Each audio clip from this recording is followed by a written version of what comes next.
البداية بسم الله الرحمن الرحيم. طبعا الحمد لله على المرحلة الأولى والمباراة الأولى بالفوز بالثلاث نقاط.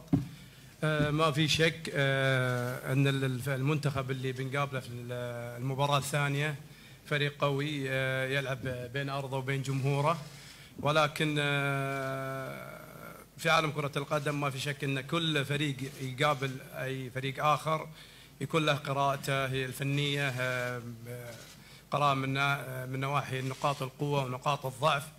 والمنتخب السعودي بإذن الله على كامل الاستعداد، احتراما للخصم شيء أكيد سواء كان المنتخب العراقي أو أي منتخب في المجموعة، وبإذن الله نطمح إحنا والمنتخب العراقي بتقديم كرة تليق بالكرة الخليجية.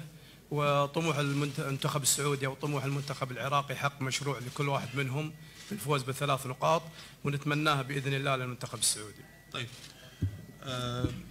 كابتن سعد، كيف وجدتم يعني الجمهور العراقي في مباراته الأولى؟ هل كان عامل ضغط أم كان عامل مساعد حسب رؤيتك؟ والله شوف، اللاعب السعودي متعود على الأجواء هذه، بالعكس اللاعب السعودي السؤال كان موجه للاعب، لكن لا بأس، ما عندك سيكون معه. اللاعب السعودي متعود على الأجواء هذه، بالعكس نقاط دعم له أنه يقدم أفضل ما عنده، ونتمنى أن اللعيبة السعوديين يقدمون أفضل ما عندهم بوجود الجمهور العراقي اللي بالعكس أضاف جمالية كبيرة على مباريات كأس الخليج. طيب كابتن